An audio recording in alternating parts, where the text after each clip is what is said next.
Okay, here we go. Stand by. 3, 2, 1, action. Assume nothing. Brash, bald-faced blasphemy. Question everything. I find it extremely hard to imagine. Open your eyes. It is quite all right to be an atheist. The fastest growing group of people in the country has been measured as being those who have no belief or who are atheists. You don't have to be apologetic or quiet about it. Challenge the opposition. You see religion on 100 fronts losing the argument. And start thinking. This is The Thinking Atheist Worldwide. People are a mystery, aren't they? What makes us tick? What makes us pursue different relationships, interests, career, goals, hobbies, religions, whatever? Why are some people really good and others very much not so?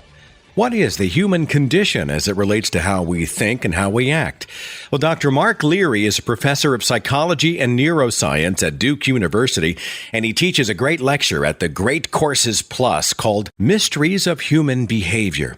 This is a wonderful exploration into the things that make us human. And it's just one of over 8,000 lectures at the Great Courses Plus on topics ranging from science to religion to history to travel to music, the arts, hobbies, auto repair, how to play chess, and so much more. Unlimited streaming or download to your computer, laptop, tablet, or smartphone. And a wealth of knowledge is at your fingertips. I want you to try the Great Courses Plus, so they are giving my listeners unlimited access to watch all their courses for free for 1 full month. But you need to sign up with my special URL. So start your free month right now. You'll love it. Sign up at thegreatcoursesplus.com/Seth. That's thegreatcoursesplus.com/Seth.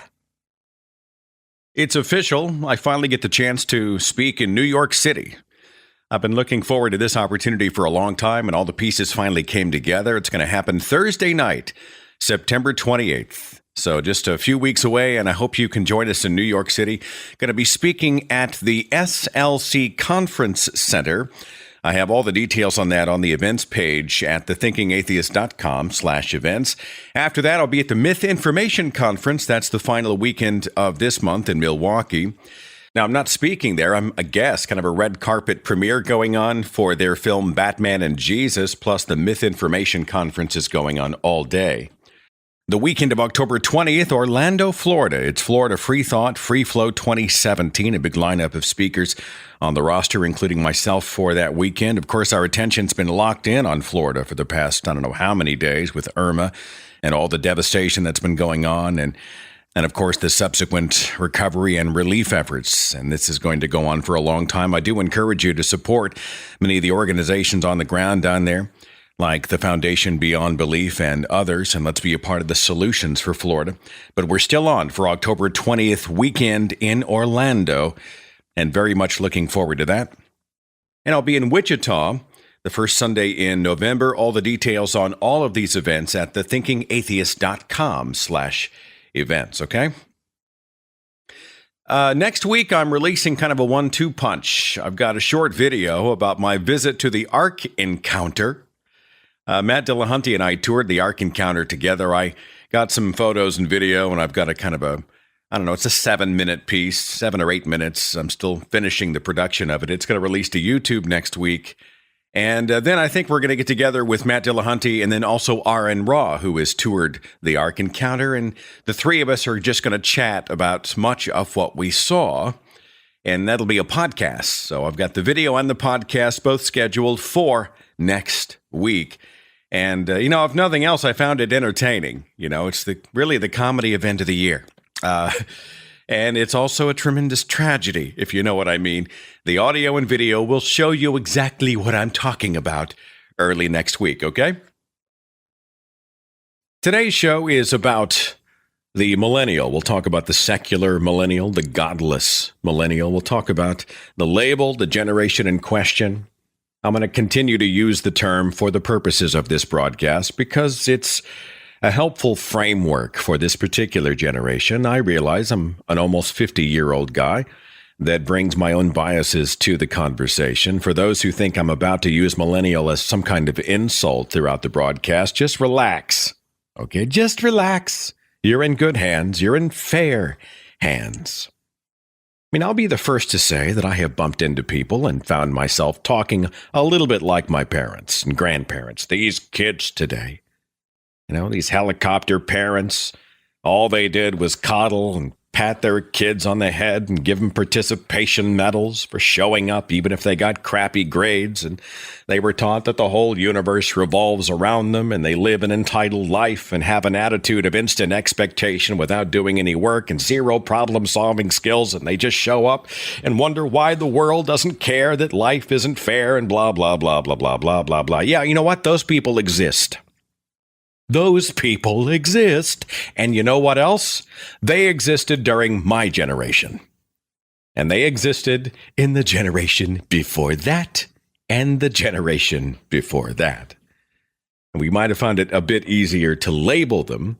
And I know we can find examples of them, but there is nothing new under the sun. So if I occasionally jab at or tweak somebody under the brand millennial, please know that I'm fully aware that many of these people existed when I was growing up and when our parents were growing up, okay? So don't take it personally. Don't flip out. Don't write me angry emails. Trust me, my goal is to spend most of this broadcast talking to millennials and getting their perspective about their own generation. And with that in mind, I'm going to go right now directly to the phones and do that very thing. Area code 503, you are on the Thinking Atheist radio podcast. What's your name? Hi, my name's Madison. Madison, we're talking about millennials. Are you one? Yes, I am. You hate the term millennial? Yes, I very much so. I feel like people tend to use it to alienate the younger generation and kind of use it to dismiss people. That's fair. How old are you, may I ask? I'm 25 years old. What's your take on this generation, right? I'm talking like my parents, forgive me, Madison. Like these young people today, I'm trying to avoid that. What are people so often misunderstanding about the people who are of your age bracket, your generation? Well, I mean, I feel like every generation has their issues and people tend to point ours out a lot. But I think there's a lot of good coming from the millennial generation. We were born with a lot of information at our fingertips, which sometimes I think annoys the older generation because we act as if we know things. However, sometimes we do. But I feel like we kind of have grown up in a situation that's completely different than anybody in history has ever grown up in, where we are very familiar with other cultures, not only on like a media level, but also with like YouTube and social media, things like that. We can actually have communication with young people our own age in certain cultures, even in countries that are in the midst of war. We can communicate with them and kind of see their perspective. And not only that, we have like this emotional connection that we can actually make with people instead of just seeing them as numbers or faces on the news or things like that. We can actually go in there, get to know like what it's like to live in those countries or to live in certain areas or to have certain conflicts, and we can actually communicate with them almost like a face-to-face basis in a way. How does your generation then feel about religion? Let's paint with a broad brush and just talk to me about some of the observations you see.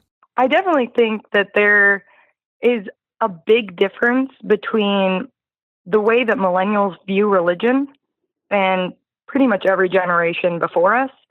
We have, like I mentioned before, we have a lot of information at our fingertips. We have a lot of different anecdotal evidence, but we also have a lot of access to different things that are going on in the government, different injustices that are happening. There's a lot of voices speaking about the hypocrisy in the different religious texts. We have a lot of very famous YouTubers that speak about atheism and secular rights, especially in education. And as far as like the ability to kind of be treated as a person, because in the past, a lot of the time people would kind of view you as evil demons, being dismissed because of your religious lack of belief. And nowadays, I feel like we're able to look around and kind of see that there are actually people like us. Like for me, I was raised in a very Christian family. I actually was the most devout, I would say. I actually dragged my family to church every Sunday. I went every Wednesday. And so when I first came out, I was really uneasy, and I didn't want to use the word atheist. I didn't want to depart from that religion aspect of my life due to the fear that I had. I felt like I was alone. I felt like nobody really understood. The only atheists I really saw were the ones that were, Christian haters that were going around just antagonizing. So when I found YouTube, which is how I found your show, actually, I found your show and multiple others, it really opened my eyes to the fact that you can be atheist, but that doesn't mean that's all you are. But that's a part of your person, but you can still be anything you want to be, and it does not define you. You can still be a good person. And that was something that I think wasn't really told to me in the church. So leaving the church, it was something I kind of had to find on my own. And due to the availability on the internet, it really just helped me to see that. Madison, help me out. I mean, with you and your friends, do you feel like you're less judgmental than the generation of your parents and grandparents? Because I seem to see that. They don't flip out about all the stuff that my parents and even my generation used to freak out about, be it gay marriage or anything else. They seem very engaged with social causes and accepting people as they are. Do you see that? Yeah, I definitely see that. I think that generally that's true. I think there are some people that, of course, have some issues, but if they do have the issues, they keep it to themselves. They don't feel the need to force others to be as they are. Generally, people just, live and let live, kind of just agree to disagree, anything that you have. And we kind of just recognize how many people are on this earth. And I think we're very aware of that. If you were to educate then I'll include myself, the 49 and older crowd, about millennials in a nutshell, what would you like us to hear? What would you like us to know? I think just sitting down and speaking with millennials is important, and going into the conversation without any preconceived notions. I think on both sides it's always good to just hear someone out for who they are and don't judge them before they start speaking. And you'll come to find out that really all the things that we fight about are very superficial, and speaking to the right people, you'll really see that you can communicate and actually come to a consensus on a lot of different issues. I should let you host the show, Madison. You're good. You're just good at communicating. I appreciate your perspective so very much. It is wonderful to have you on the show. Thanks for listening, and we'll see you next time, okay? All right. Thank you so much, Seth. Got an email from Scott. He says, "This may make me a horrible person, but even though I transitioned from agnostic to atheist years ago, I still work part-time as a church organist. Pipe organ was my primary instrument for my music degree, and I don't know of any other gig where I can make as much extra cash in under 5 hours a week, so I'm going to stick it out for a while longer at least. I write because you mentioned millennials at the end of the week's podcast, and like most mainline Protestant churches, the church where I work is constantly talking about attracting more millennials. The trouble is, on any given Sunday, I am the only millennial in the building, and that's only because I'm on the payroll. As part of this effort to attract more youth, they recently spent tens of thousands of dollars on a video system with two 80-inch monitors displaying PowerPoint presentations throughout the service. Shockingly, they haven't had 20 and 30-somethings banging down the doors as a result. Another recent attempt involved free food. For weeks, they promoted a fellowship event, and he says, I hate the word fellowship, in which millennials were supposed to come to the church hall one evening for pizza and, quote, resource packets, whatever they are. I did not attend, and reportedly, neither did any other millennials. About a half dozen church members did show up for pizza and to pick up a resource packet to bring back to their grandchildren. There is also the classic church community outreach attempt, the pancake breakfast. All are welcome, and the hope is that people show up for pancakes and come back to church the next day. These breakfasts are always on a Saturday, like 9 a.m. to noon. I told him that 0 young people are going to set an alarm on a Saturday morning to show up for pancakes at dawn, as I call it. and that instead they should change the menu to Eggs Benedict and mimosas and start at 1 p.m. For that, I might show up. You'd think they would take the advice of the lone member of the generation they so desperately want to attract, but no dice. I also don't attend Pancakes at Dawn, but I'm told attendees usually include the same white-haired crowd as usual. Anyway, I didn't mean to write such a long email. But besides the bi-monthly direct deposit, the reason I still keep this job is for the entertainment value of these sad, failed efforts to lure in young people. Okay, I'm definitely a horrible person, right? Nah, a buck is a buck. Best regards, Scott. Scott, thanks for the message. That pancake breakfast sounds like something they'd pitch to the seniors. I've got area code 515. You're on the Thinking Atheist radio podcast. Who is this? This is Grant. Hi, Grant. We're doing a show about millennials. Everybody has a chance to sound off. What do you think? I think one of the biggest reasons that millennials are, we're seeing a higher growth in millennials being atheists is just the fact that we have such a wealth of access to information these days. Being able to get any sort of information or answers to any of our questions immediately, it really seems silly when we don't have concrete answers and have to just take things on faith. How do you feel about the generation in terms of how other people often describe it? They're entitled, over-insulated, those types of things. Do you have any thoughts on that? I definitely think there's a different outlook that we have as far as, the way that we see the world versus previous generations see the world. Our parents kind of grew up with, like I said, a lack of information and the way they were taught to see the world versus ourselves, having more access to kind of worldly knowledge and the way that other people are seeing, and we're able to see differences of opinions better. It is interesting to note, just at my age bracket, how much more people at, the age of 18, 20, 25 seem to know than I knew, how much more information is at their fingertips, how in some ways they are so much less naive than we were many years ago. They're often labeled as sort of these coddled, insulated people, but I find them in many instances, they know a lot more than we did at this age growing up. I don't know. Does that strike you at all? I mean, you feel like you've got more tools in the tool belt at your age than others did? Definitely. When my mother first found out that I was an atheist, she found Christopher Hitchens' book in my bedroom, and she pulled me aside one afternoon and asked me about it and asked if it meant I was communist. And she's in her 50s, and so to her that was a valid question. It was she didn't just have a fully understanding of what communism is or what atheism is or how they tie together, how they don't tie together. So I guess at that point I got to have a conversation with her and say, let's define these terms. Let's see what your fears are and, how we can kind of have a good relationship going forward. Can I ask you how old you are? I'm 23.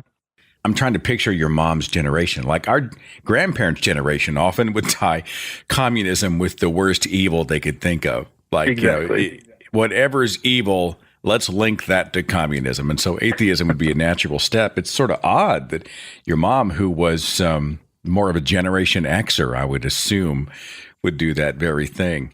Do you have any thoughts on why more and more millennials are godless or uninterested in religion? I mean, do you think we always come back to the internet in that case, or what? Well, I was thinking about it, my mom, when I was speaking with her about kind of her faith and things like that, even she had pointed out that she doesn't like churches per se. She thinks that they try to be controlling and things like that, but she usually ends up turning back to the faith that churches are pushing. And I think a lot of that has to do, I got into religion a lot when I was about 15, and religion was very important to me. But when I ended up, kind of falling out of that and deconverting, I was only giving up about 4 to 5 years of true faith. But when I looked at someone like my parents who, when you're trying to talk them out of it, they'd have to be giving up 50 years or saying for the last 50 years, I've been wrong. The way I've been living my life is wrong. And I think that's harder to do than it is for someone younger like me who can, look at the information that we have available and talk myself out of that. I'm reminded of that quote by Daniel Dennett, the philosopher, when he said, "There's simply no polite way to tell people they've dedicated their lives to an illusion." I mean, if you look at your parents who've been doing this for decades, they become what poker players call pot committed, right? I mean, they've been doing it for so long. They're so vested.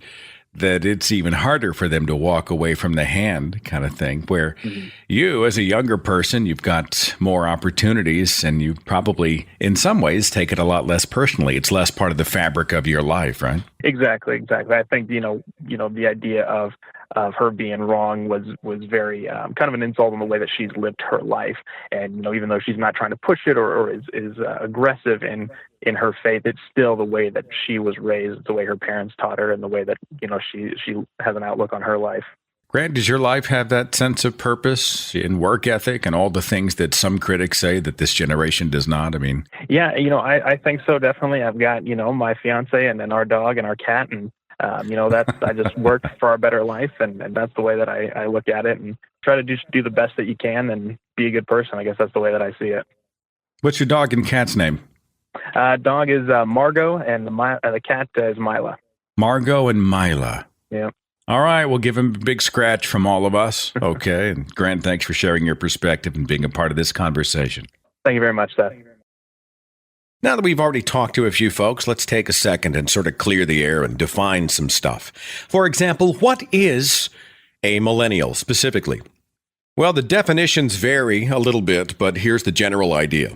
Starting with some categories and labels that are going to be helpful for some people, and they're going to drive other people crazy, okay? Generations often have labels which denote them or set them off. Like people born before 1945 are often known as traditionalists. If you were born between 1946 and 1964, of course, we're talking about the baby boomers. Generation X refers to those born from 1965 to 1976, roughly. The Millennials, 1977 to 1995 for their birth date, and Generation Z refers to anybody who was born in 1996 to the present day. Now, what's weird is that these numbers kind of shift around depending on who you talk to. For example, I've usually heard Generation X extends the birthdays into the early 1980s instead of 1976.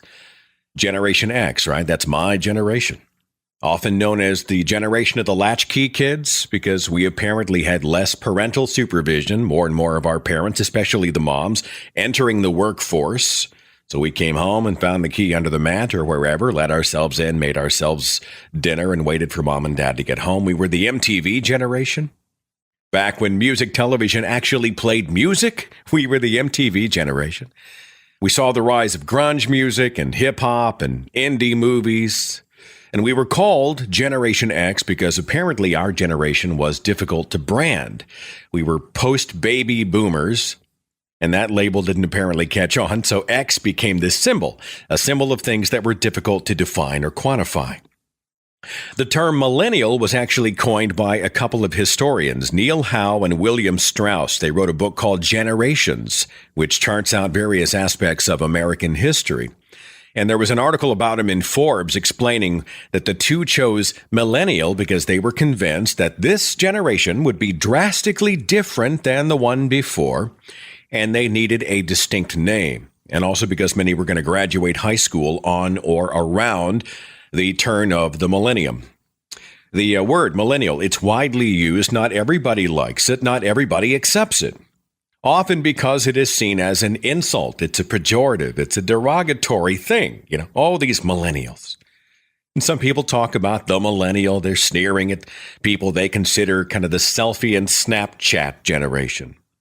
They're self-absorbed and entitled or too lazy to have a healthy attitude toward other people or careers or problem solving or proactive living. They show up late for work. When they get there, they kind of drift around on their cell phone all day till quitting time, milking every hour on the clock. Many are financially illiterate and glad to be so.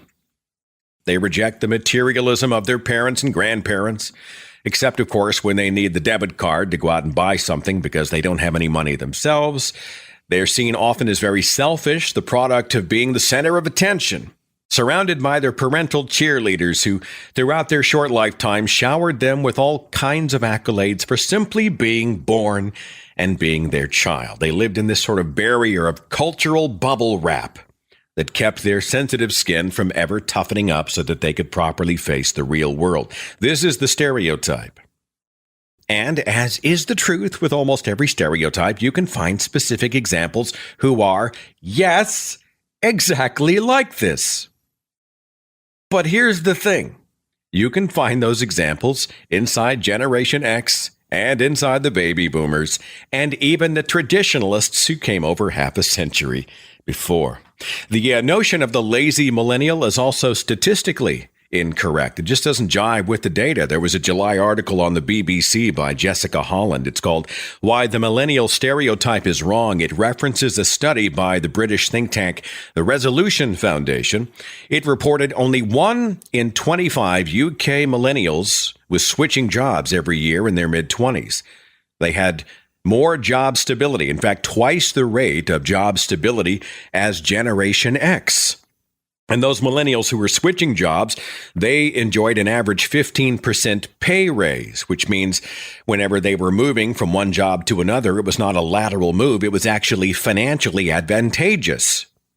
This makes even more sense when we realize that the millennials are working in a culture where pay raises within specific organizations are on rapid decline. So a job change actually is an opportunity that many of them feel they must take to make more money. This data mirrored in the United States U.S. Department of Labor data.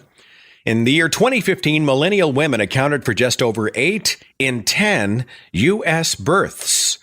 A lot of young families going on, thanks to the millennials. This is according to data from the Pew Research Center. And we are seeing the natural inclination toward financial stability and security that we've seen in previous generations.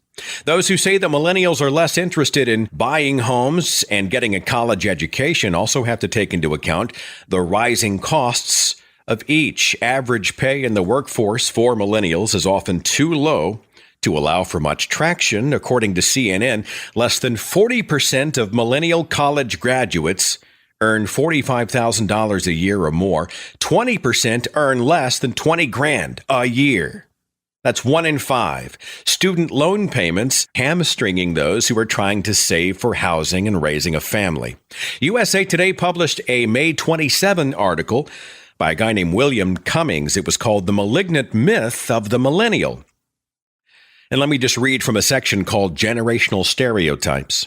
Quote, despite the fuzzy definition, our culture is generally obsessed with generational labels and the stereotypes that go with them, said Jessica Kriegel, author of Unfairly Labeled, How Your Workplace Can Benefit from Ditching Generational Stereotypes.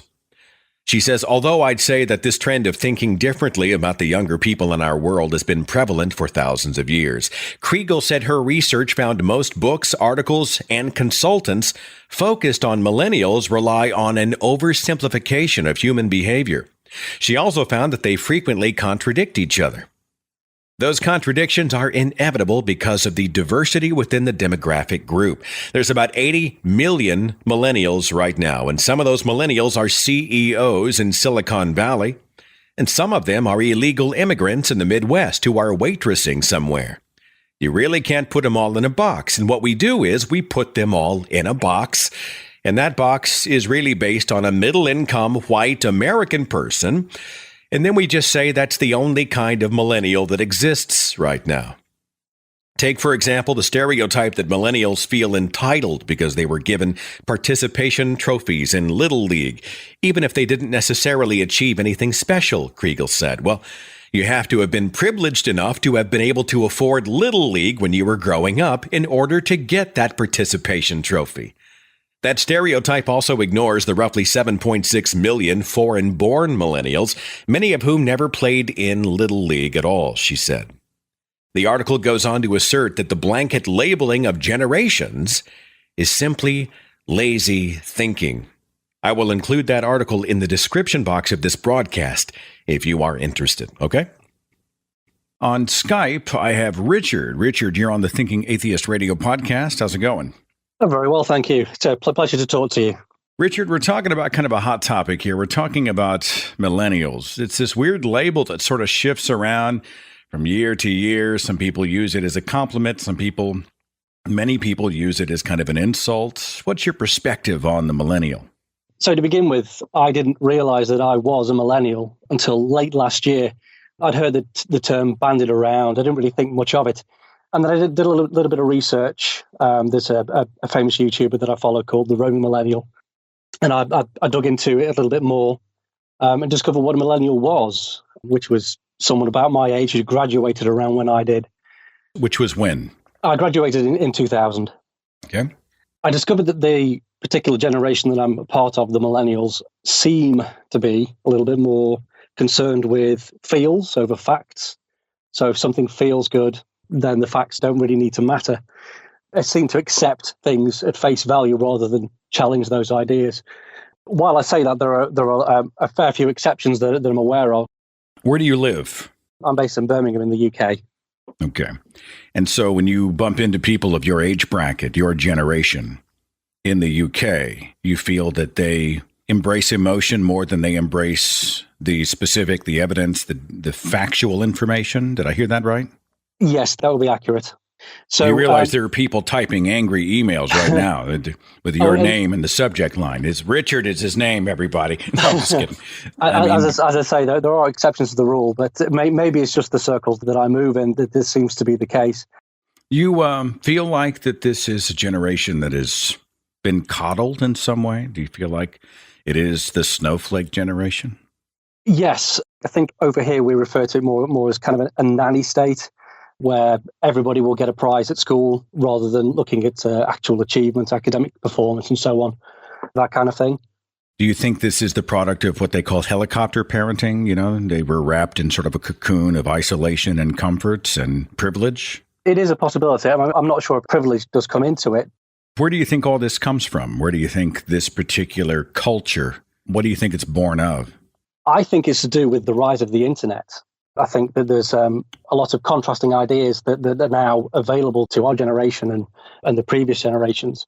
Whereas before we used to rely heavily on physically going out and going to libraries to research a subject, we can find that information readily on the internet. And it seems to be a double-edged sword. Whilst there is good scientific fact out there, there's also a lot of woo.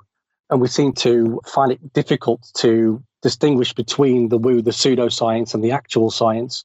So rather than offend anybody, it can be a lot easier just to take a step back and say, well, who am I to question what it is that's true or what you believe? A kind of a relativism there. Do you feel like the millennial generation has been spoon-fed much of what their parents and grandparents had to fight for, and perhaps they take things for granted? Yes, I would certainly say that there's plenty there that has been taken for granted. Having grown up at the birth of the internet and all the technology that's come along with it, and touchscreen phones and vast computers and fantastic gaming machines, everything seems to be available to this generation. And as such, you think they may not appreciate it as much as it's like a resource given rather than a resource earned kind of thing? Perhaps they don't see the value in it from your perspective? Yes, so it's the cost of everything, but the value of nothing. We seem to be told that you are entitled to X, Y, and Z. You'll get prize X, Y, and Z for not doing anything in particular, for not necessarily being the best student, but just turning up, rather than looking at academic achievement or a meritocracy, as it were. Do you see some pros to being a millennial? What are a few of the things that you think, hey, it's a great generation to be born in? Though I have talked about it a couple of times already, the internet is a great resource for anybody to find out anything about any idea, to find like-minded people and to find people whose ideas challenge yours. And that's a particular area that I'm keen on, talking to people whose ideas challenge my ideas so I can learn from them. So the idea that these millennials are born in an era when they can find almost any piece of information they seek, and when they can be connected more than our ancestors to pretty much the rest of the world, do you see in any way merit to the claim that they actually are having to balance a lot more on their shoulders? With all these ideas available, how do you distinguish between the good science and the bad science? How do you distinguish between what can be proven and what feels right, between the science and the pseudoscience? And that's the challenge. That's the challenge that we live with today. Richard, I appreciate your perspective on this. We'll sure get some feedback on it and continue the discussion here on the radio. All right? Thank you very much. I've got Sierra on Skype. You're on the Thinking Atheist radio podcast. How's it going? I'm good. How are you? I'm well, thank you. What are your thoughts on those godless millennials? What do you think? Well, we've got all the technology and all the facts beside us now. It's so much easier for us to just look at our phones and just Google something to debunk someone's argument in a second, basically. Is that what you've done? Were you formerly religious and you just sort of did some homework or what? Oh yeah, I did a ton of homework. I was pretty religious growing up. I went to a Christian school, summer camp, the whole thing, and I graduated 2 years ago from a Christian school, and in those 2 years, I've basically been shaping my mind and my worldview in a whole new way. So you were still a true blue believer when you graduated from high school? I just had a loose faith. Like, I was what they call a lukewarm Christian, and it was because I was like a lukewarm with my faith that it was so easy to move away from it. You just realized it was all a bunch of crap and I'm done. Yeah, like I found the facts pretty easily, actually. It was just the whole thing of trying to get those facts into my head that was the hard part for a while, but now it's coming pretty easily. You think it came easier to you than it might have to your parents because of the generation you were born in? Yeah, big time. My parents are actually still fairly strongly Christian, and I am still like under their supervision still in a way. Are you under the radar? Do they know about you? They just know that I'm questioning things a lot right now, and they're trying to get me back on the path of faith, but that's not what I want. So, well, I'm not outing you here. I mean, you being on this radio show, your voice is out there. They may recognize it. I doubt they'd stumble upon this conversation, but this is cool, right? You and me talking now? Yeah, it is. Mm-hmm. All right.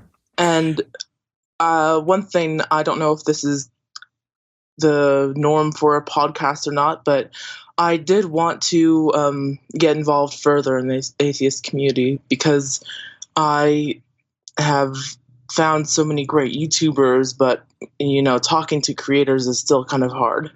So I want to talk to other people in the community a lot more. So you're thinking, what can I do to be a part of the conversation? Yeah. My Twitter is at Sierra_LV, all lowercase. And if anyone wants to reach out to me, they can, because I really want to reach out to people. I'm having a tough time getting involved with the smaller communities, so I just want to put my own shout out here, I guess. Yeah, all right. Well, I'm cool with that. I mean, as long as you see all these, heathens showing up on your Twitter feed, that also appears on your family's radar. I mean, you're not going to be incognito very long. My advice to anybody, though, who says they'd like to be more active is I always find out, I try to encourage them, rather, what are your gifts? What are you passionate about? What are you good at? And try to find a way to make that useful in communicating ideas. So if you are an artist of some kind, if you're a writer, if you're a communicator, if there's some other gift or passion that you have that you're able to do relatively well, I'd say start there. Find a way to maybe translate that into furthering the conversations out there. You doing okay these days?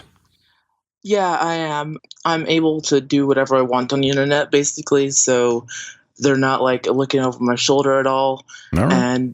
And I am actually starting psychology in college right now. And I'm at a secular college, which I'm so thankful for.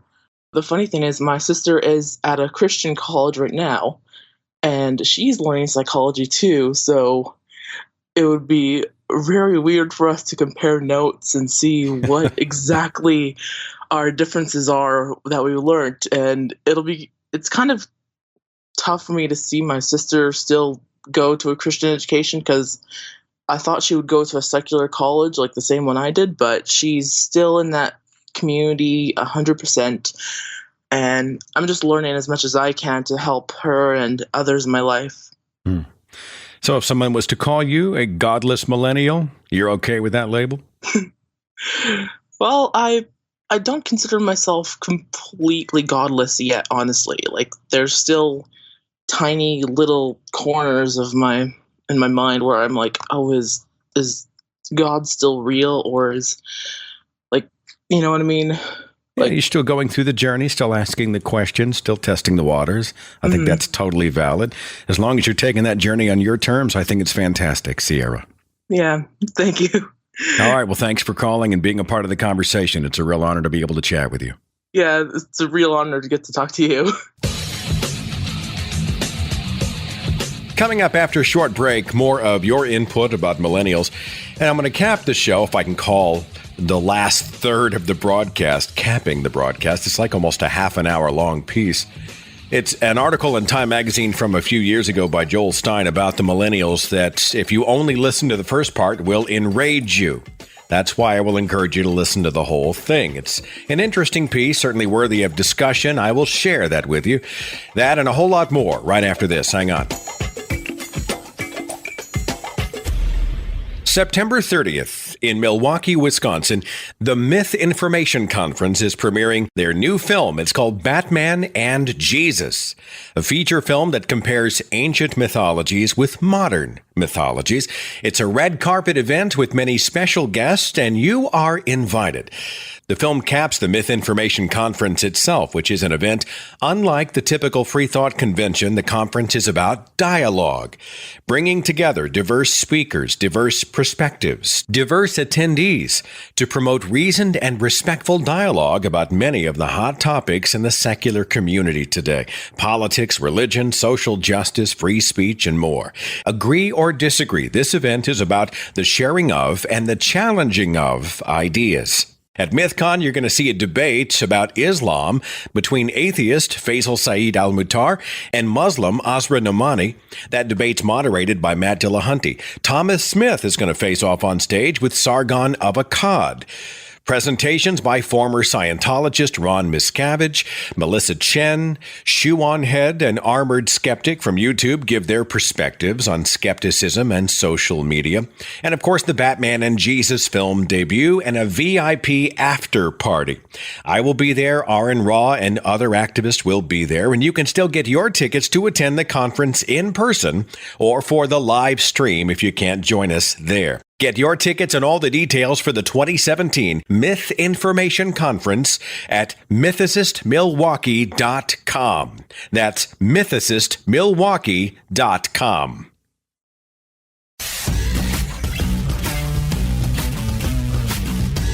My Patreon supporters get a commercial-free version of this show every single week, and they get a bonus broadcast every single month. And if you'd like to support this broadcast on Patreon, thank you so very much. You can just log on and just choose the amount that you'd like to support with. Go to patreon.com/Seth Andrews. More on today's subject. We're talking about millennials. On the switchboard, I've got area code 423. You are on the Thinking Atheist radio podcast. What's your name? It's Shane. Hi, Shane. We're talking about secular millennials and any other topic related to millennials. How old are you, may I ask?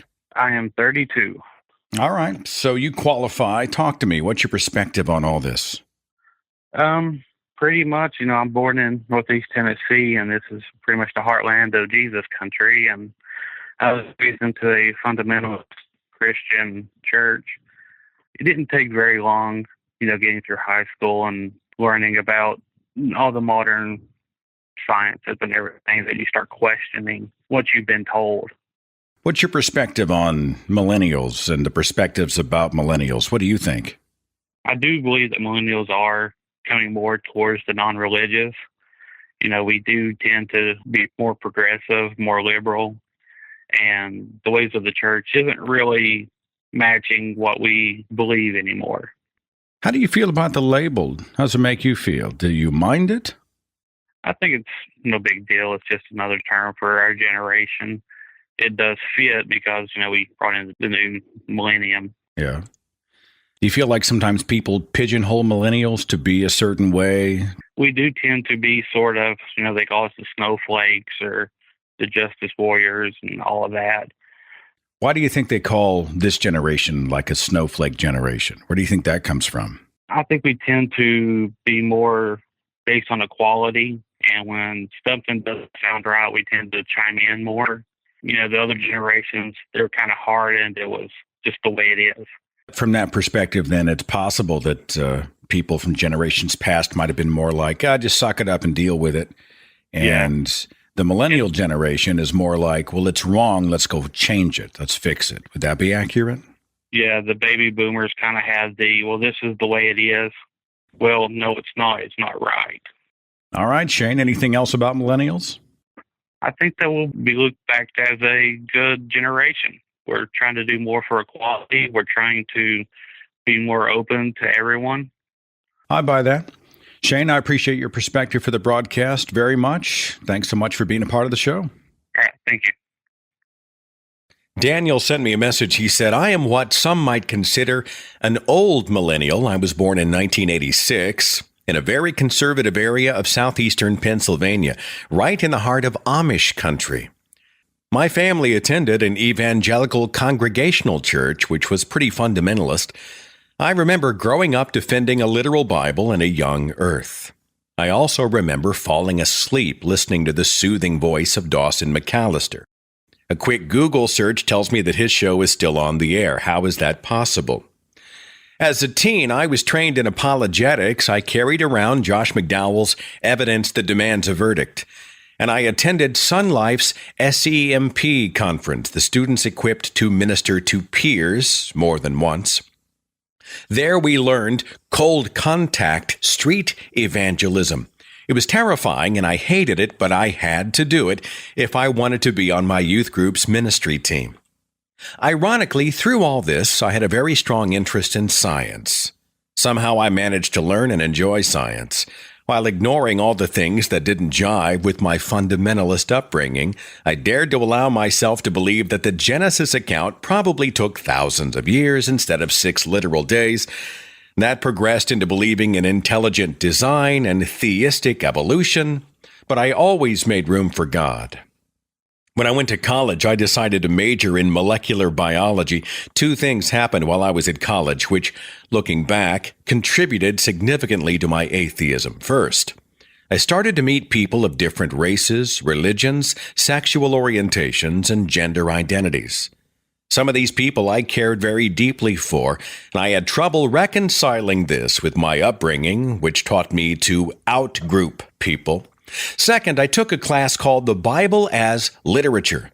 A significant portion of this class focused on the Old Testament, and I came face to face with just how crazy the book is.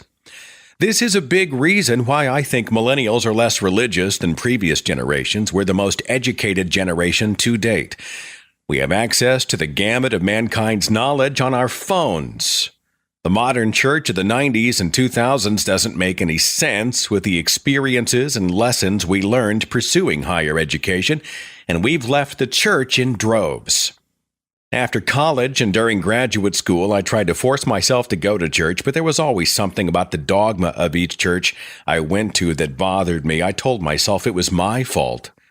I reread Brian McLaren's Generous Orthodoxy. It didn't work. Before my daughter was born in 2013, my wife and I forced ourselves to go to church. We thought that our daughter would need that community, and so we drug ourselves there.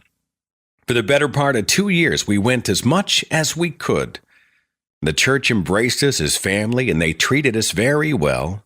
But every week, I felt more and more like I was just singing and praying to the ceiling.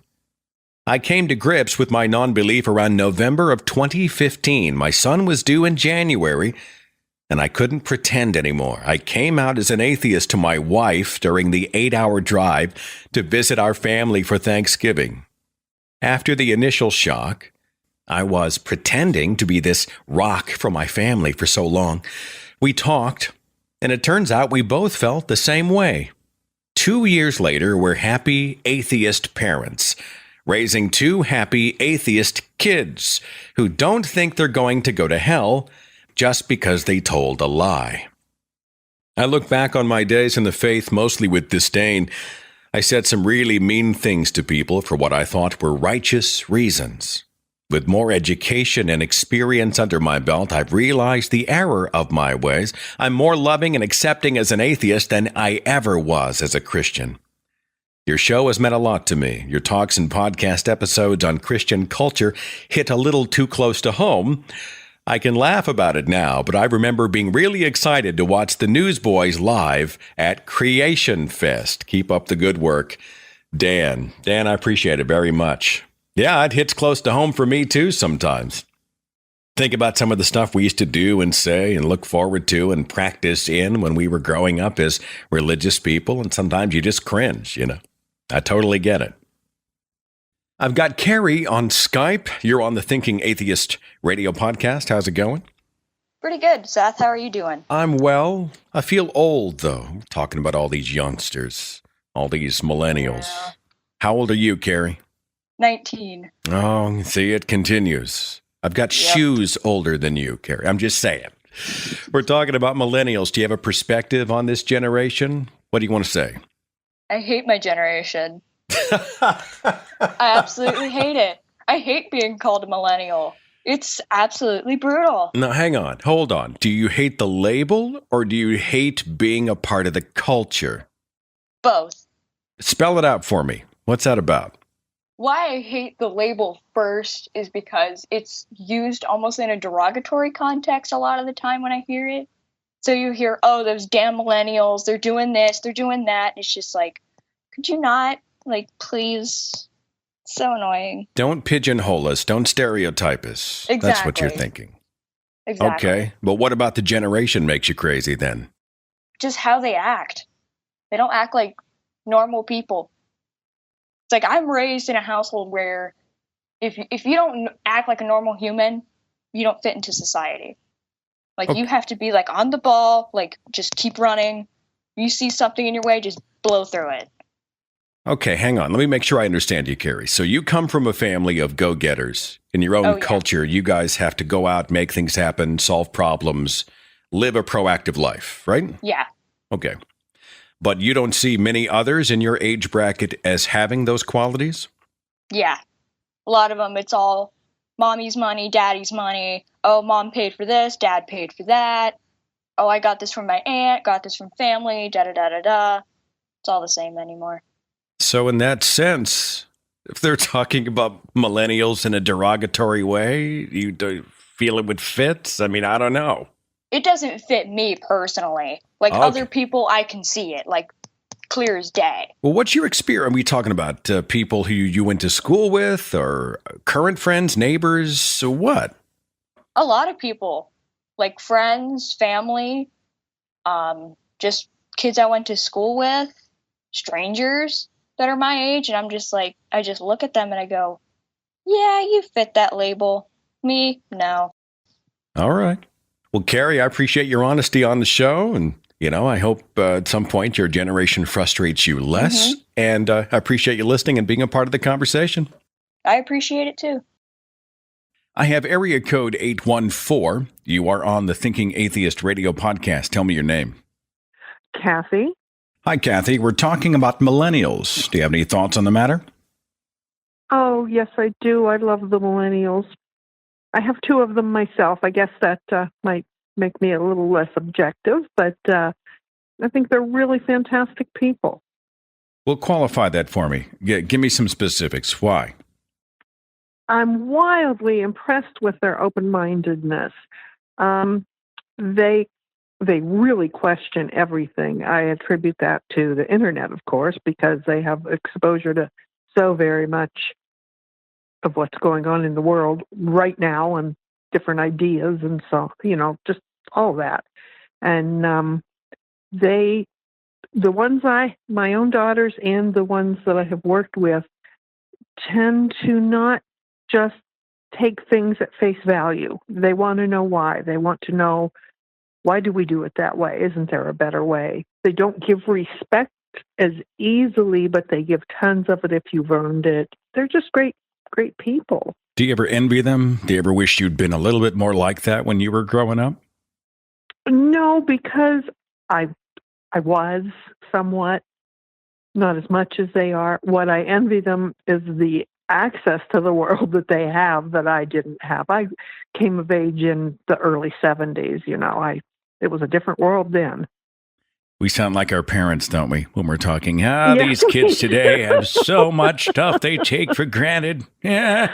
I don't think they take it for granted, though. They do in a sense, of course, because they've always had it. But when I talk with my kids about the differences in things, and the young people I've worked with, they question what it was like. They want to know. They're sincerely interested, and then they look around and go, yeah, this is good right now. This is good. I was having a conversation with someone trying to explain to them what it was like to have to wait an hour to bake a potato in the oven because there were no microwaves. And they're like, what? And if somebody was on the phone, there was no call waiting. You just heard the busy signal and you had to wait helpless. There was no caller ID, so people could prank call you all day and night. You couldn't trace them unless you called the phone company. And if you needed basic information, you get in the car, you drive down to the library using microfiche, and you're checking out books and Xeroxing at a dime a copy. And they looked at me like I was from Mars. They just like, what? What kind of a world are you from? How did you survive? One of my good friends is, he's 28 now, but out as a 16-year-old working with me, and we had a fun conversation one day about telephones, because when I was a kid, there was still an operator. Oh, my goodness. The phones were tied to the wall. You couldn't go far with them. Dial 0 for the operator and say, I would like you to connect me to something. Yes. Yeah. I was just a little girl, but I still remember my phone number, for heaven's sakes. And now we're walking around with computers in our pockets, and nobody had a vague concept of a computer at the time. I can't imagine, though, to a degree, that young people don't. I mean, they have to take a little bit of it for granted because they're so used to it. It's always been there. And yes, it always has. And I'm glad it's been there. I honestly, I envy them in so many ways, don't you? It's like, if only I had these resources when I was 12, 15, whatever, right? And when you bring it to their attention, they do appreciate it. Now, obviously, not every single millennial, can't group them all like that, but I have found that they just are a good bunch of people overall. Talk to me about parenthood in regard to a millennial. And there are still some who are blanching as I use the label, but I made it the title of the show. It's an attention getter. Right. It helps me frame the conversation. Just everybody go with me on this, okay? But there's a narrative out there that says that the parents of millennials coddled them, made them the center of the universe. Everything revolved around them, solved all their problems, essentially just ill-prepared them for the world. You want to speak to that? Oh, well, I suppose some did. I've seen some of that, but in my own family, I've got a 33-year-old and a 23-year-old, and they didn't get coddled at all. Times were tough, and they knew it. They went to work young. They worked hard. They didn't take anything for granted they had growing up because there wasn't a lot of it. And what they had, they saw that it was hard work for. So no, they weren't coddled. And I think that the obvious, you look around and you see the ones that obviously were, and they're the ones that stand out. That's all. And our generation had its share of people who sort of fit the same description, didn't they? Sure. I mean, like the quote, it goes all the way back to Socrates, and probably further when it comes to that. Talking about human nature. Yeah, the situation is different, but the people are the same. Only I think the millennials, they're more aware of the world rather than just their local area. Yeah, I buy that. Do you want to speak to religiosity? I mean, how'd you address religion in your home? Both of my kids are atheists with no prompting whatsoever from me. Well, how'd you do that? I was raised Catholic. I went to a Catholic school through 8th grade, but I never had a lot of time for religion. At first, I separated the church from the actual belief in God because the politics of the church pissed me off no end. Birth control, when you grow a vagina, you can tell me what I can do with mine, right? I'm sorry, but a bunch of old men in skirts aren't going to tell me how many kids I can or can't have. And you know what? If one of those guys grows a vagina, we're going to the circus. We're gonna make some money or something. We're gonna call somebody, and have this occasion marked.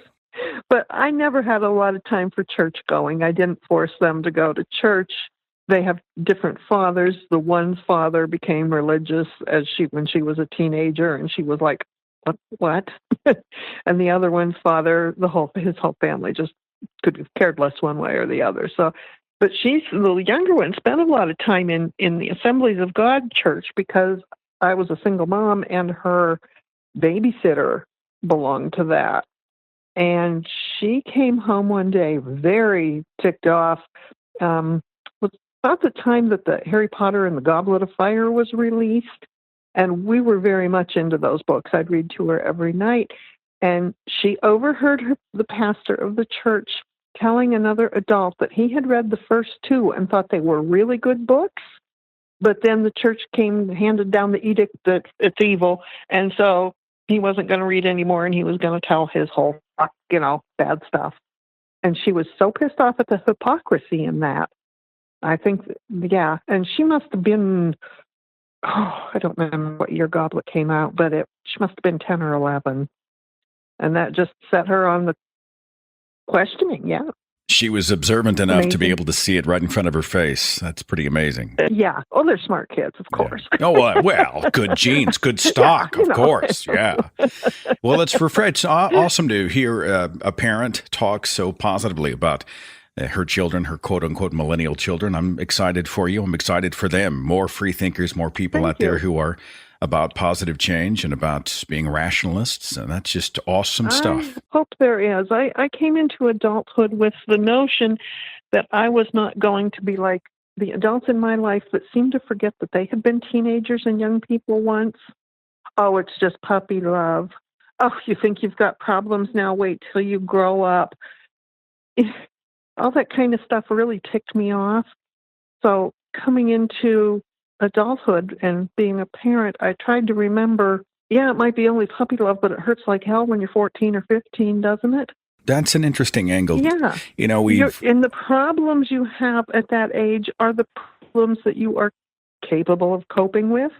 It might be trivial to an adult, but that's where you're at in your learning curve, your growing curve. I think it also speaks to the idea that, adults so often discount heartbreak based on an age bracket when hearts can be broken, at the earliest of ages. And they don't take into account the tremendous amount of pressures that many people feel as they are students and trying to develop relationships and learning about the world. And so when an adult says, oh, you're young, you don't know anything, it doesn't make any difference. One day, call me when you're 21 and we'll talk. I find that tragic. Yeah. That's tragic. So That's awful. Well, you sound like a fantastic mom, and I'm happy for you and your kids. So I appreciate your perspective on the show, and all my best with you and yours, okay? Thanks. I want to cap the show, if I may, with a long article that was printed in Time magazine 4 years ago. The article written by Joel Stein, it was titled, Millennials, the me generation. Now, I want you to stick with me here, okay? Especially if you are a millennial that blanches at the brand and the stereotypes, because you're going to think you know where Joel Stein is going, and you might be wrong. It's a long article to read, going to take me probably close to a half an hour, but I think it's content heavy enough to warrant the time, and certainly provides food for further thought and conversation on the subject of millennials. Again, it's called Millennials, the me generation. Joel Stein, Time magazine, May of 2013. It reads like this. I'm about to do what old people have done throughout history. Call those younger than me lazy, entitled, selfish, and shallow. But I have studies. I have statistics. I have quotes from respected academics. Unlike my parents, my grandparents, and my great-grandparents, I have proof. Here's the cold hard data. The incidence of narcissistic personality disorder is nearly 3 times as high for people in their 20s as for the generation that's now 65 or older, according to the National Institutes of Health. 58% more college students scored higher on a narcissism scale in 2009 than in 1982. Millennials got so many participation trophies growing up that a recent study showed that 40% believe they should be promoted every 2 years, regardless of performance.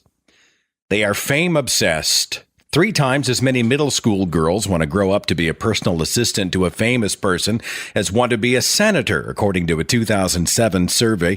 4 times as many would pick the assistant job over CEO of a major corporation. They're so convinced of their own greatness that the National Study of Youth and Religion found the guiding morality of 60% of millennials in any situation is that they'll just be able to feel what's right. Their development is stunted. More people ages 18 to 29 live with their parents than with a spouse, according to the 2017 Clark University poll of emerging adults, and they are lazy. In 1992, the nonprofit Families and Work Institute reported that 80% of people under 23 wanted to one day have a job with greater responsibility. 10 years later, only 60% did.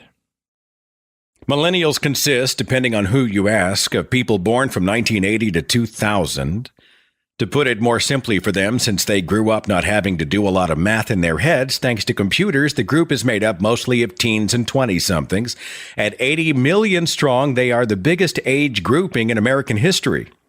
Each country's millennials are different, but because of globalization, social media, the exporting of Western culture, and the speed of change, millennials worldwide are more similar to one another than to older generations within their nations. Even in China, where family history is more important than any individual, the internet, urbanization, and the one-child policy have created a generation as overconfident and self-involved as the Western one. And these aren't just rich kid problems. Poor millennials have even higher rates of narcissism, materialism, and technology addiction in their ghetto fabulous lives. They are the most threatening and exciting generation since the baby boomers brought about social revolution, not because they're trying to take over the establishment, but because they're growing up without one. The Industrial Revolution made individuals far more powerful. They could move to a city, start a business, read and form organizations. The information revolution has further empowered individuals by handing them the technology to compete against huge organizations, hackers versus corporations, bloggers versus newspapers, terrorists versus nation states, YouTube directors versus studios, app makers versus entire industries. Millennials don't need us. That's why we're scared of them. In the U.S., millennials are the children of baby boomers, who are also known as the me generation, who then produced the me generation, whose selfishness technology has only exacerbated. Whereas in the 1950s, families displayed a wedding photo, a school photo, and maybe a military photo in their homes, the average middle-class American family today walks amid 85 pictures of themselves and their pets.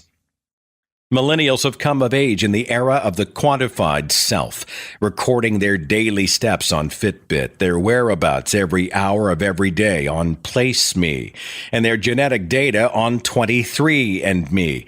They have less civic engagement and lower political participation than any previous group. This is a generation that would have made Walt Whitman wonder if maybe they should try singing a song of someone else. Joel Stein continues, they got this way partly because in the 1970s, people wanted to improve kids' chances of success by instilling self-esteem. It turns out that self-esteem is great for getting a job or hooking up at a bar, but not so great for keeping a job or a relationship. It was an honest mistake, says Roy Baumeister, a psychology professor at Florida State University and the editor of Self-Esteem, The Puzzle of Low Self-Regard. The early findings showed that indeed kids with high self-esteem did better in school and were less likely to be in various kinds of trouble. It's just that we've learned later that self-esteem is a result, not a cause. The problem is when people try to boost self-esteem, they accidentally boost narcissism instead. Just tell your kids you love them. It's a better message, says Jean Twenge, a psychology professor at San Diego State University, who wrote Generation Me and the Narcissism Epidemic. When they're little, it seems cute to tell them they're special or a princess or a rock star or whatever their t-shirt says. When they're 14, it's no longer cute. All that self-esteem leads them to be disappointed when the world refuses to affirm how great they know they are. This generation has the highest likelihood of having unmet expectations with respect to their careers and the lowest levels of satisfaction with their careers at the stage that they're at, said Sean Lyons, co-editor of Managing the New Workforce. It's sort of a crisis of unmet expectation. What millennials are most famous for, besides narcissism, is its effect: entitlement. If you want to sell seminars to middle managers, make them about how to deal with young employees who email the CEO directly and beg off projects they find boring. English teacher David McCullough Jr.'s address last year to Wellesley High School's graduating class, a 12-minute reality check called "You Are Not Special," has nearly 2 million hits on YouTube. Climb the mountain so you can see the world, not so the world can see you, McCullough told the graduates. He says nearly all the response to the video has been positive, especially from millennials themselves. The video has 57 likes for every dislike. I'll continue reading here. He says, though they're cocky about their place in the world, millennials are also stunted, having prolonged a life stage between teenager and adult that this magazine once called Twixters, and will now use once again in an attempt to get that term to catch on. The idea of a teenager started in the 1920s. In 1910, only a tiny percentage of kids went to high school, so most people's social interactions were with adults in their family or in the workplace. Now that cell phones allow kids to socialize at every hour, they send and receive an average of 88 texts a day, according to Pew. They are living under the constant influence of their friends. Peer pressure is anti-intellectual. It is anti-historical. It's anti-eloquence, says Mark Berline, an English professor at Emory. He wrote The Dumbest Generation, How the Digital Age Stupefies Young Americans and Jeopardizes Our Future. Never before in history have people been able to grow up and reach age 23 so dominated by peers. To develop intellectually, you've got to relate to older people, older things. 17-year-olds never grow up if they're just hanging around other 17-year-olds. Of all the objections to Obamacare, not a lot of people argued against parents' need to cover their kids' health insurance until they're 26. Millennials are interacting all day, but almost entirely through a screen. You've seen them at bars, sitting next to one another and texting. They might look calm, but they're deeply anxious about missing out on something better. 70% of them check their phones every hour, and many experience phantom pocket vibration syndrome. They're doing a behavior to reduce their anxiety, says Larry Rosen, a psychology professor at California State, and the author of I Disorder.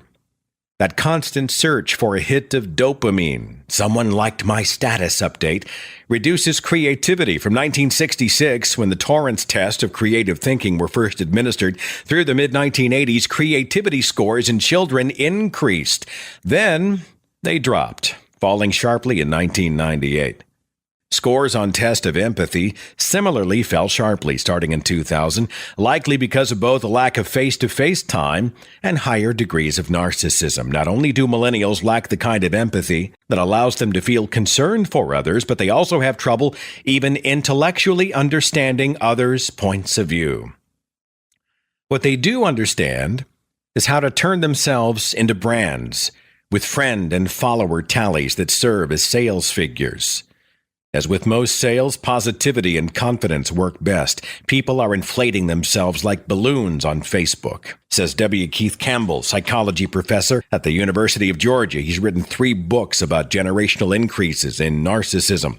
When everyone's telling you about their vacations, parties, and promotions, you start to embellish your own life to keep up. If you do this well enough on Instagram, YouTube, and Twitter, you can become a micro-celebrity. Millennials grew up watching reality TV shows, most of which are basically documentaries about narcissists. And now they've trained themselves to be reality TV ready. Most people never define who they are as a personality type until their 30s. So for people to be defining who they are at the age of 14 is almost a huge evolutionary jump, says casting director Doron Ophir. To audition participants for Jersey Shore, Millionaire Matchmaker, A Shot at Love, and RuPaul's Drag Race, among others. Do you follow me on Twitter? He asked at the end of the interview. Oh, you should. I'm fun. I hope that one day they provide an Emmy for casting of reality shows because, I'd assume I'm a shoo-in. I would like that gold statue.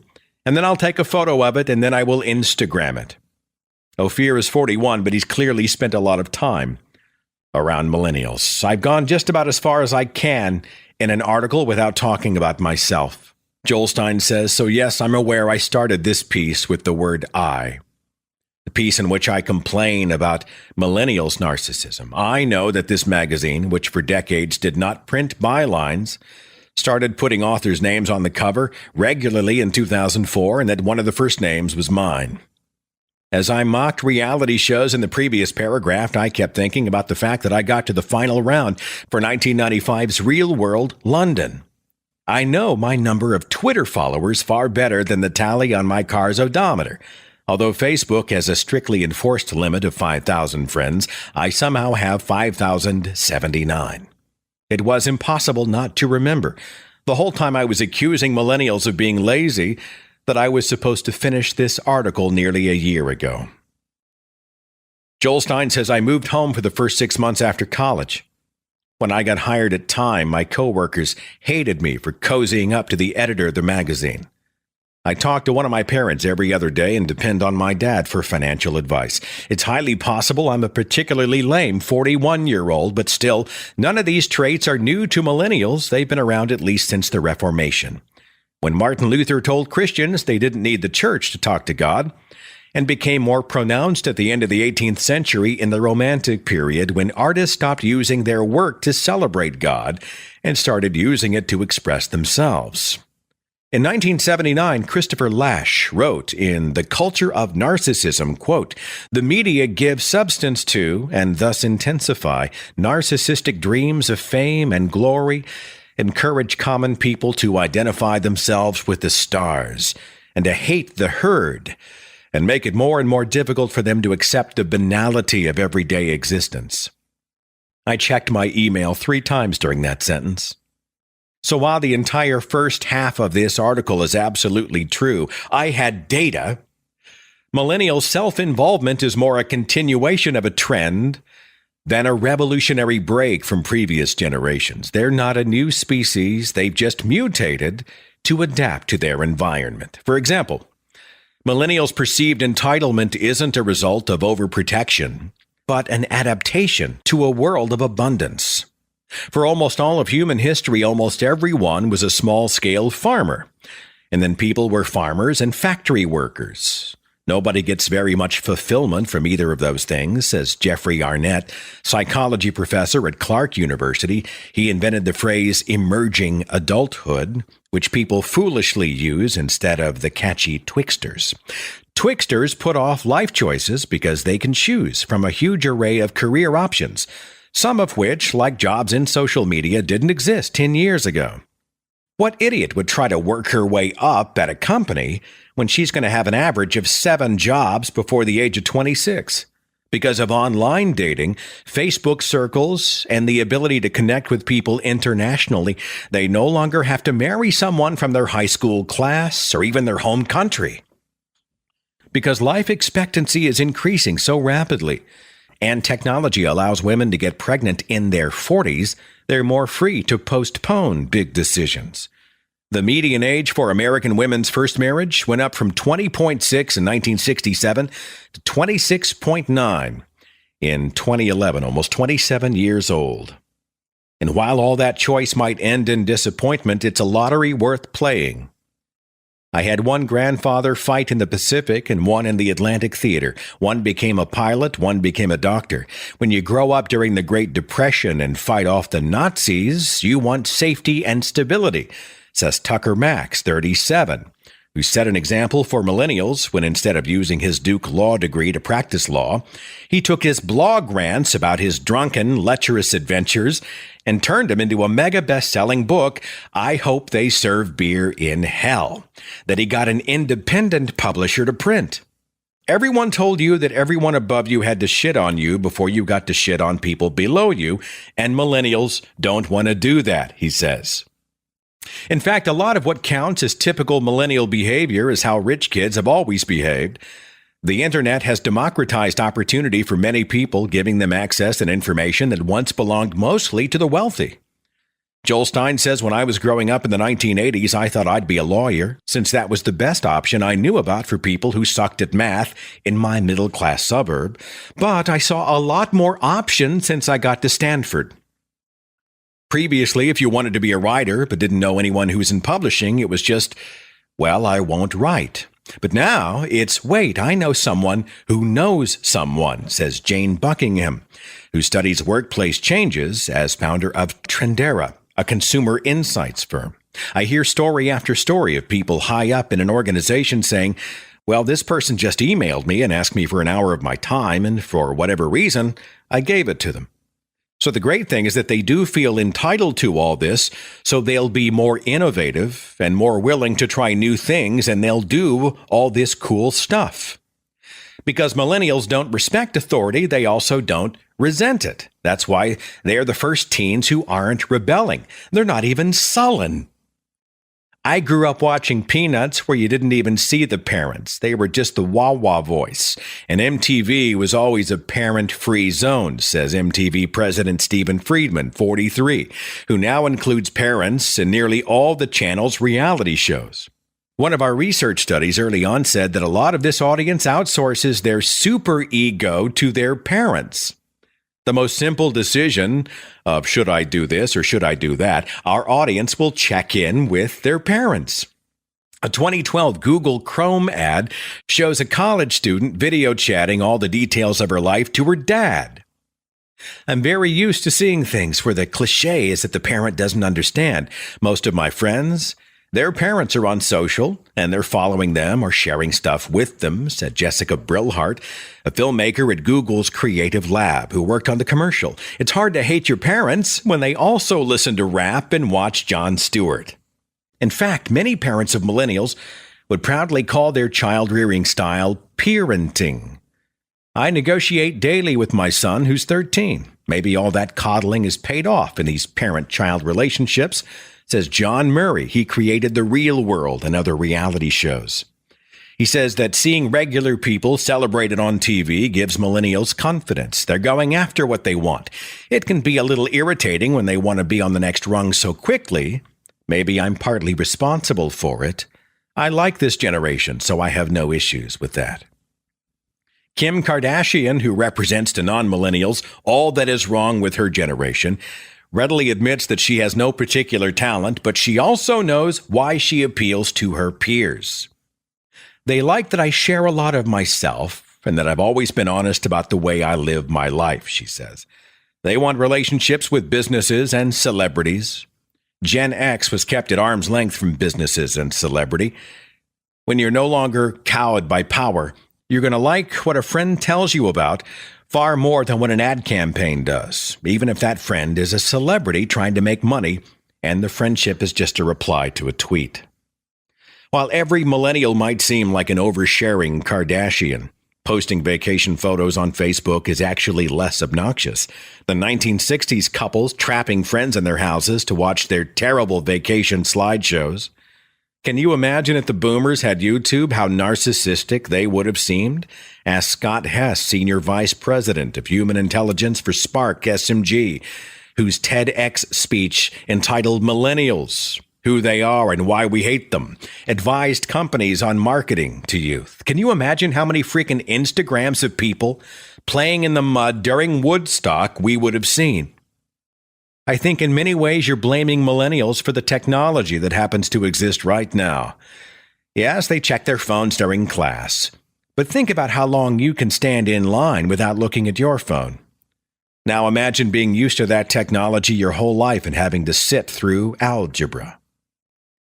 Companies are starting to adjust not just to millennials' habits, but also their atmospheric expectations. Nearly a quarter of DreamWorks' 2,200 employees are under 30, and the studio has a 96% retention rate.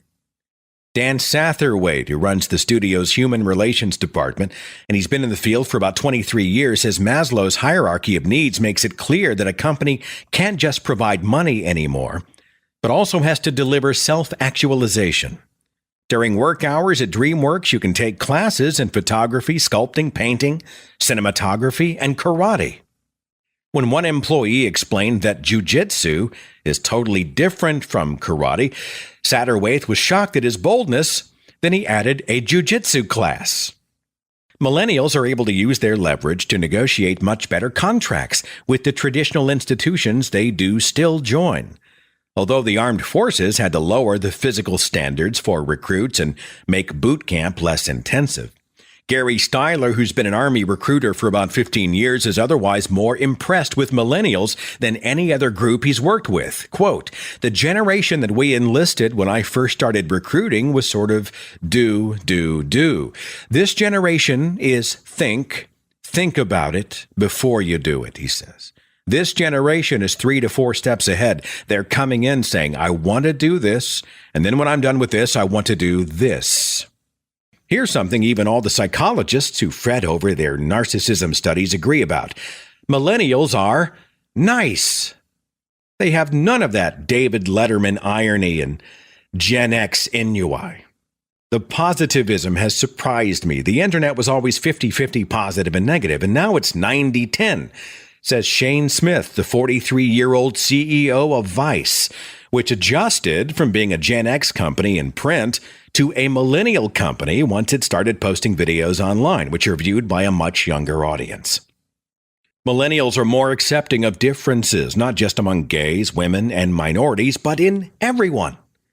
There are many, many subcultures, and you can dip into them and search around. I prefer that to you're either super mainstream or a riot girl, says Tabby Gevinson, a 17-year-old who runs Rookie, an online fashion magazine, from her bedroom when she's not in school. It's hard, in other words, to join the counterculture when there's no culture. There's not this us versus them thing now. Maybe that's why millennials don't rebel, she says. There may even be the beginning of a reaction against all the constant self-promotion. Even Spiegel, 22, co-founder of Snapchat, an app that allows people to send photos, video, and text permanently erased after 10 seconds or less, argues that it's become too exhausting for millennials to front a perfect life on social media. We're trying to create a place where you can be in sweatpants, sitting, eating cereal on a Friday night, and that's okay, he says. But if you need the ultimate proof that millennials could be a great force for positive change, know this. Tom Brokaw, champion of the greatest generation, loves millennials. He calls them the wary generation. And he thinks their cautiousness in life decisions is a smart response to their world. Quote, their great mantra has been challenge convention, find new and better ways of doing things. And so that ethos transcends the wonky people who are inventing new apps and embraces the whole economy, he says. The generation that experienced Monica Lewinsky's dress, 9/11, the longest wars in U.S. history, the Great Recession, and an Arab Spring that looks at best like a late winter, is nevertheless optimistic about its own personal chances of success. Sure, it might be delusional, but it's got to lead to better results than wearing flannel, complaining, and making indie movies about it. So here's a more rounded picture of millennials than the one I started with, Joel Stein says, all of which I have data for. They are earnest and optimistic. They embrace the system. They're pragmatic idealists, tinkerers more than dreamers, life hackers. Their world is so flat that they have no leaders, which is why revolutions from Occupy Wall Street to Tahrir Square have even less chance than previous rebellions. They want constant approval. They post photos from the dressing room as they try on clothes. They have massive fear of missing out and have an acronym for everything. They're celebrity obsessed, but don't respectfully idolize celebrities from a distance. They're not into going to church, even though they believe in God, because they don't identify with big institutions. 1/3 of adults under 30, the highest percentage ever, are religiously unaffiliated. They want new experiences, which are more important to them than material goods. They're cool and reserved and not all that passionate.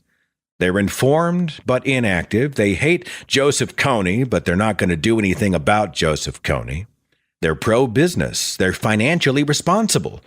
Although student loans have hit record highs, they have less household and credit card debt than any previous generation on record, which admittedly isn't that hard when you're living at home and using your parents' credit card.